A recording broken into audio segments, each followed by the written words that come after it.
Olá, bem-vindos a mais uma aula do Pré-ENEM Legal, nossa aula de linguagens. Hoje vamos falar sobre o pré-modernismo. Pessoal, na área de linguagens nós temos o quê? A literatura, nós temos a arte, que entra ali, as artes plásticas, entra a dança, a escultura, a pintura, que é artes plásticas, enfim, nós temos múltiplas linguagens, correto? Portanto, as nossas últimas aulas, nós falamos sobre as vanguardas europeias e hoje nós vamos falar sobre esse período literário tão importante para a nossa literatura brasileira e que, claro, é cobrado no Enem. Vamos lá? Pessoal, temos aí primeiro uma obra de Cândido Portinari, a obra Café, que já nós vamos falar um pouco sobre isso, sobre esse período da história. É importante lembrar que, ao estudar literatura, você vai levar em consideração o período histórico, né? Pessoal, vamos conhecer o pré-modernismo então? Diferente das correntes literárias que estamos acostumados a estudar, o pré-modernismo não se trata de um movimento, mas sim de um período de transição entre as características literárias tradicionais do século XIX e as inovações que começam a surgir no século XX.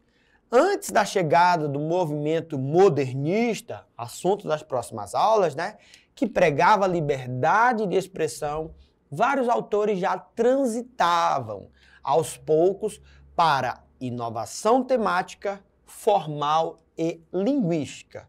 No entanto, as influências do século XIX ainda estavam muito presentes, como a valorização da linguagem culta. Temos aí a obra Operários, de Tarsila do Amaral.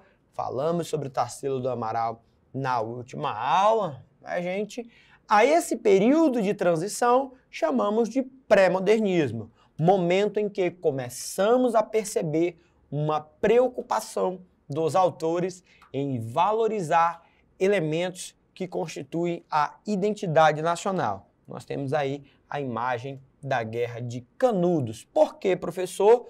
Justamente porque a Guerra de Canudos, ou a Revolta de Canudos, está nesse período de transição. Você vai estudar lá o Barroco, você estuda lá o Romantismo, você estuda ali o Parnasianismo, você estuda essas escolas literárias com o quê? Autores que escreviam dentro de uma temática, que respeitavam uma mesma estrutura. No modernismo, embora nós temos ali fases distintas, assim como no romantismo também nós tínhamos algumas fases, a primeira fase, a segunda fase, são autores que escrevem com a mesma temática, com a mesma estrutura.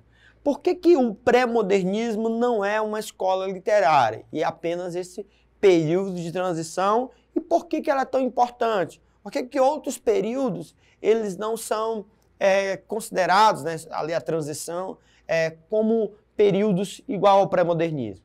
No pré-modernismo, nós temos sim um momento histórico no nosso calendário cronológico em que vários autores começam a escrever não rompendo totalmente com o padrão que se tinha, mas já numa outra perspectiva, numa outra forma de escrever, trazendo nos textos, por exemplo, personagens que até então não apareciam nos textos, não há totalmente uma quebra com a linguagem, uma ruptura com a linguagem que se escrevia antes, mas, porém, a temática ela começa a mudar, a estrutura começa a mudar nesse período. E ainda não está, claro, consolidado, até porque parte desses autores aí do pré-modernismo são autores que nem se conheciam, mas que todos eles, nós vamos analisar e perceber que eles fazem parte desse momento que nós vamos chamar aí de pré-modernismo.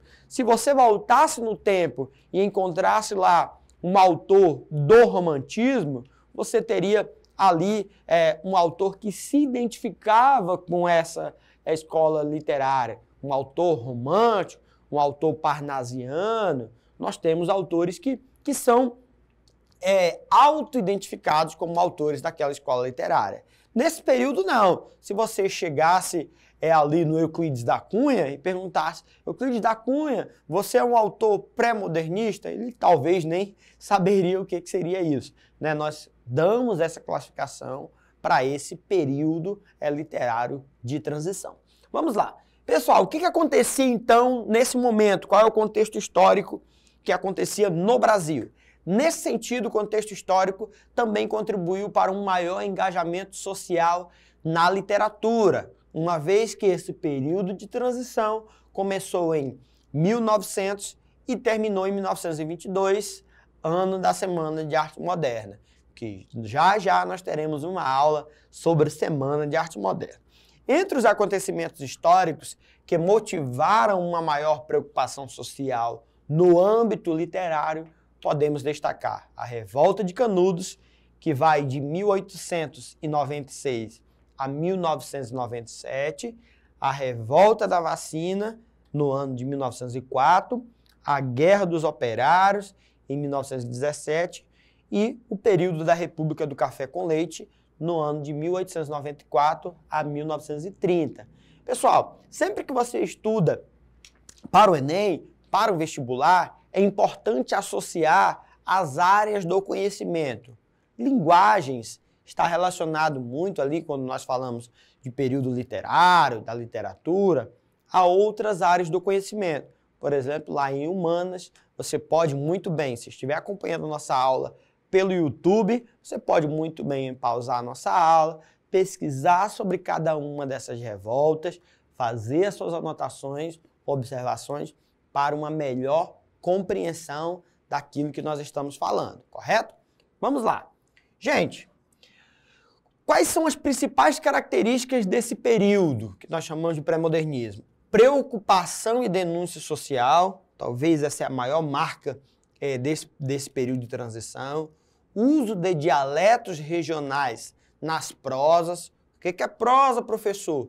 Tudo aquilo que não é poema. Se eu não tenho um poema, o que é um poema? Aqueles textos que têm versos, que estão organizados em estrofes e que muitas vezes têm rima. Então, tudo aquilo que não está organizado em versos, em estrofes, eu tenho um texto em prosa. Linguagem coloquial, ou seja, do dia a dia. Foco na classe marginalizada. O que é marginalizada? Aquela classe que ficava à margem da sociedade, que não tinha voz nem vez naquele período.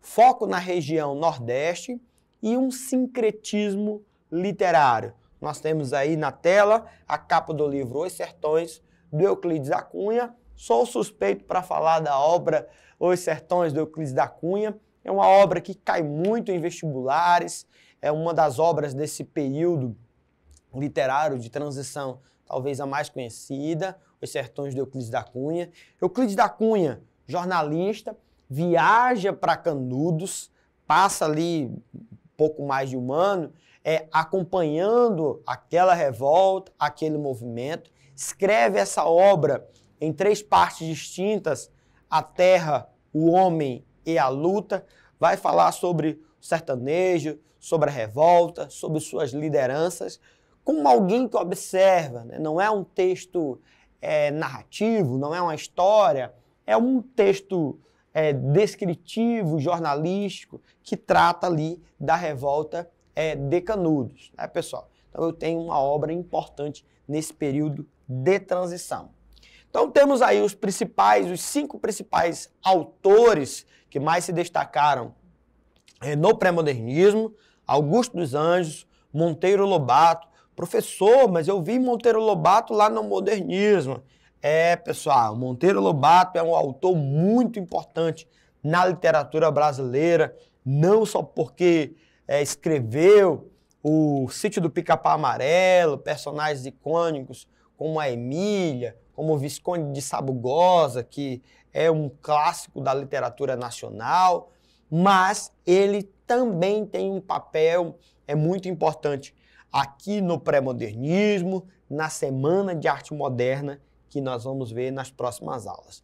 Lima Barreto, Graça Aranha e Euclides da Cunha, com sua obra, que eu já citei, Os Sertões. Professor, como que isso cai nas provas? Pegue aí o seu livro do Sistema Farias Brito, Resolva Enem da segunda série, da parte de linguagem, né? O livrinho de linguagens, questão 3, página 14 e 15. Temos aí este poema. Hoje eu vou ler o poema antes do enunciado, tá, pessoal? Eu já tenho dito em algumas aulas, alguns professores também falam um pouco a respeito disso. No geral, no dia a dia da prova, é importante você dar uma lida no enunciado e você ler o texto. Aqui, por uma questão didática, hoje eu vou ler primeiro o poema, o texto. Psicologia de um vencido. Eu, filho do carbono e do amoníaco, monstro de escuridão e rutilância, sofro desde a epigênese da infância. Uau, professor, que linguagem! É, pessoal, vamos lá. A influência má dos signos do zodíaco. Profundissimamente hipocondríaco, este ambiente me causa repugnância. Sobe-me à boca uma ânsia análoga, ou seja, semelhante à ânsia que se escapa da boca de um cardíaco. Professor, eu não entendi nada, a não ser aí a palavra repugnância, né? Algo que é estranho. Portanto, você já vai percebendo que, mesmo que tenha palavras que você não conhece, há uma crítica, né? Eu tenho uma crítica aí a uma realidade. Já o verme, este operário das ruínas, que o sangue podre das carnificinas come e a vida em geral declara guerra. Anda a espreitar meus olhos para roê-los e há de deixar-me apenas os cabelos na frialdade inorgânica da terra. Poema de Augusto dos Anjos, que está na sua obra completa, e temos aí a questão. A poesia de Augusto dos Anjos revela aspectos de uma literatura de transição designada como pré-modernista. Com relação à poética e à abordagem temática presentes no soneto, identificam-se marcas dessa literatura de transição como? Que marcas de literatura de transição eu tenho, pessoal? Letra A forma do soneto, os versos metrificados. O que é uma métrica? É uma medida. Soneto era aquele tipo de poema dividido em 4 estrofes, sendo que as 2 primeiras estrofes tinham aí 4 versos e as 2 últimas estrofes 3 versos. A presença de rimas e o vocabulário requintado, além do ceticismo, né? Ceticismo é o desacreditar-se em algo, né? Que antecipam conceitos estéticos vigentes no modernismo. Será que essas características é desse período de transição, de acordo com tudo que nós já falamos aqui e com seus conhecimentos a respeito do pré-modernismo? Letra B. O empenho do eu lírico, essa voz no poema, pelo resgate da poesia simbolista, manifesta em metáforas como monstro de escuridão e rutilância e influência má dos signos dos zodíacos. Letra C. A seleção lexical emprestada ao cientificismo, como se lê em carbono e amoníaco, epigênesis da infância e frialdade inorgânica, que restitui a visão naturalista do homem. A manutenção de elementos formais vinculados à estética do parnasianismo e do simbolismo. Professor, eu tenho aí alguns elementos que eu consigo identificar ali do parnasianismo, do simbolismo. Dimensionada pela inovação na expressividade poética e o desconcerto existencial. Letra E, a ênfase no processo de construção de uma poesia descritiva e, ao mesmo tempo, filosófica, que incorpora valores morais e científicos, mais tarde renovados pelos modernistas. Não, né, gente? Nós temos aí, sim, essa manutenção desses elementos, a temática ali, monstro de escuridão e rutilância, dentre outros elementos. Mais uma questão Enem 2009, a segunda aplicação aí, para mostrar para vocês um trechinho quando caiu aí sobre a obra Os Sertões, que eu puxei sardinha aqui, na expressão antiga, puxei sardinha para essa obra do Euclides da Cunha. Temos aí o texto. Vamos ver o enunciado primeiro, fazer diferente aqui. Nessa descrição de costume regional é empregada. Essa é uma questão, gente, que ela relaciona esta obra à nossa primeira aula revisional aqui deste ano do Pré-ENEM Legal, que é a nossa aula sobre variação linguística, um conteúdo muito cobrado no Enem, muito cobrado no Enem 2023. Lembrando que nós temos no nosso canal a resolução de todas as questões da prova do Enem 2023 e você pode acompanhar com certeza, e tem muitas questões sobre variação linguística. Então essa questão em específico, ela vai falar sobre a variação linguística, nesse caso aqui também relacionando a esse trecho da obra Os Sertões de Euclides da Cunha. O falecimento de uma criança é um dia de festa. Ressoam as violas na cabana dos pobres pais. Jubilosos entre lágrimas, referve o samba turbulento. Vibram nos ares fortes as coplas dos desafios. Enquanto há uma banda entre duas velas de carnaúba, coroado de flores. O anjinho exposto espelha, no último sorriso paralisado, a felicidade suprema da volta para os céus, para a felicidade eterna, que é a preocupação dominadora daquelas almas ingênuas e primitivas. Pessoal, nessa descrição aí desse costume regional, é empregado o quê, gente? Letra A, variante linguística que retrata a fala típica do povo sertanejo. Eu tenho alguma palavra ou expressão que revela essa fala do povo sertanejo, hein, gente? A linguagem científica por meio da qual o autor denuncia a realidade brasileira. Eu tenho palavras e expressões científicas de alguma área do conhecimento científico aí, gente. Letra C, modalidade coloquial do dia a dia, né? Uma gíria, uma palavra e expressão do dia a dia aí, ressaltando-se expressões que traduzem o falar de tipos humanos marginalizados. Não tem nem fala, né, pessoal, nesse texto que nós lemos. Letra D, linguagem literária na modalidade padrão da língua, por meio da qual é mostrado o Brasil não oficial dos caboclos e do sertão, que é uma característica muito importante, muito marcante do pré-modernismo. É sim mostrado esse Brasil não oficial dos caboclos e do sertão. Claro, nós temos sim linguagem literária, lembrando da nossa última aula que falamos sobre linguagem literária e não literária. E letra E, variedade linguística típica da fala doméstica por meio de palavras e expressões que recriam com realismo a atmosfera familiar.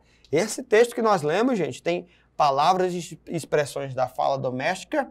Obviamente não, portanto, gabarito, letra D, né, gente? Para saber mais, você pode estar resolvendo mais questões aí no nosso livro A Prova Enem do segundo ano, bem como no nosso livro Resolve Enem do Sistema Farias Brito, né? Aproveita para assistir mais algumas das nossas aulas sobre os demais autores do pré-modernismo, temos aulas sobre esses autores em específico aqui no nosso canal no YouTube, e se você está na TV, fique ligado para acompanhar as nossas próximas aulas. Não deixe de estar se preparando para o Enem, hein, gente? O Enem está chegando e eu tenho certeza que você vai sair na frente. Essa foi mais uma dica, né? Mais uma aula do Pré-ENEM Legal, e até o nosso próximo encontro.